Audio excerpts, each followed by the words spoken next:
ঘরে মোমো তৈরি করার একটা ভিডিও আমার অনেক বেশি ভাইরাল হয়েছে টিকটকে, যেটার বর্তমানে ভিউ 3,84,800 মাশাল্লাহ। এবং এটার ভিউ কমেন্টস দিন দিন বেড়েই চলেছে। সেই ভিডিওতে আমি কোনো রকম রেসিপি দেখাইনি, শুধুমাত্র বানাচ্ছি খাচ্ছি এটা দেখিয়েছিলাম। তো অনেকেই আমার কাছে মোমোটা, বিশেষ করে মাংসের পুরটা কিভাবে তৈরি করে এই রেসিপিটা জানতে চাইছেন। তো আজকের ভিডিওতে আমি সম্পূর্ণ রেসিপিটা দেওয়ার চেষ্টা করেছি। তো আসসালামু আলাইকুম এভরিওয়ান, দ্য নুরিস ফিয়ারের সবাইকে অনেক অনেক স্বাগতম জানাচ্ছি নতুন আরেকটি ব্লগে। সবার আগে পেঁয়াজটাকে লাল করে ভেজে তার মধ্যে আদা রসুন বাটা দিয়ে কিছুক্ষণ ভেজে নিয়েছে, তারপর মরিচ কুচি, এরপরে দিয়ে দেবে মাংস, যেটা হচ্ছে ভালো করে ধুয়ে পরিষ্কার করে ব্লেন্ড করে একদম কিমা করে নিয়েছে।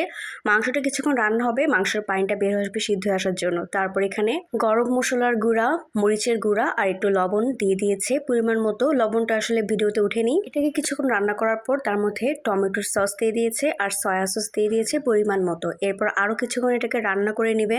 তারপর এর মধ্যে কিছু টমেটো ব্লেন্ড করে তা দিয়ে দিয়েছে। ব্লেন্ড করে দেওয়ার ফলে এটা একটু জুসি জুসি হবে এবং সুন্দর করে মাংসটাও রান্না হয়ে যাবে। এরপর মাংসটাকে কিছুক্ষণ সময় নিয়ে রান্না করা লাগবে, যতক্ষণে পানিটা শুকিয়ে আসে প্রায়। আর শেষের থেকে এর মধ্যে গাজর কুচি করে দিয়ে দিয়েছে।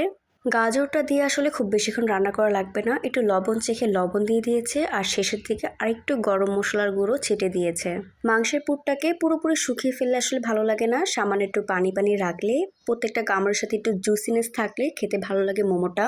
তো ভিতরে পুর দেওয়ার জন্য মাংসটা রেডি, এটা সাইডে রেখে আমরা চলে গিয়েছি এর জন্য এখন ডোটা বানাতে। তো আসলে ডোটা বানানোর সময় ভিডিও করা হয়নি, তবে আমার মনে হয় এটা সবাই জানে যেভাবে করে আমরা রুটির জন্য আটা গোলাই সেভাবেই, শুধুমাত্র এখানে ময়দা নিয়েছে আর সামান্য একটু কর্নফ্লাওয়ার দিয়ে নিয়েছে যাতে করে একটু আঠালো ভাব হয়। তার সাথে পরিমাণ মতো লবণ আর তেল দিয়ে গরম পানি দিয়ে সুন্দর করে ডোটা রেডি করেছি, যেভাবে করে আমরা রুটির জন্য আটার ডো রেডি করি। তো আমি ওখানে রুটি বেলে দিচ্ছিলাম আর ছোট ছোট করে লিচি কেটে দিচ্ছিলাম গ্লাস দিয়ে, যাতে সবগুলো একই শেপে হয়। আর মা বসে বসে ভিতরে পুর ভরে মোমোটা তৈরি করে দিচ্ছিল। তো এই বেসিক ডিজাইনে মা সবগুলো মোমো রেডি করে নিচ্ছে। এই ডিজাইনটা হচ্ছে সবচাইতে ইজি এবং এটাই কিন্তু মোমোর মেইন ডিজাইন, যেটা খেতেও ভালো লাগে, দেখতেও সুন্দর লাগে।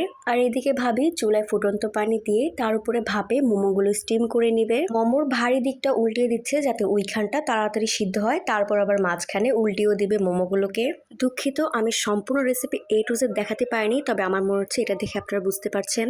তো দেখতেই পাচ্ছেন ফুটন্ত পানির উপরে মোমোগুলো দিচ্ছে এবং এটা প্রায় 10-15 মিনিট রেখে নামাচ্ছে। নামানোর আগে একটু দেখে নেয় খুলে যে এটা কিরকম হচ্ছে। এই যে দেখা যাচ্ছে একটু আঠালো আঠালো ভাব হয়ে এসেছে, মানে এটা নামানোর সময় হয়ে গিয়েছে।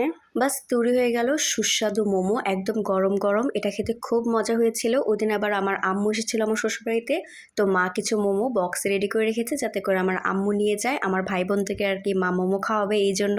এটা টমেটো সস দিয়েও খাওয়া যায়, তবে ভাবি আরেকটা সস রেডি করেছে যেভাবে আমরা চটপটির জন্য তেঁতুল পানি রেডি করি সেভাবেই, বাস এটা একটু গরম করে দিয়েছে। এটা দিয়ে মোমোটা ডুবিয়ে খেতে এত পরিমাণের স্বাদ, মাশাল্লাহ। আশা করছি ভিডিওটা সবার ভালো লাগবে। আল্লাহ হাফেজ।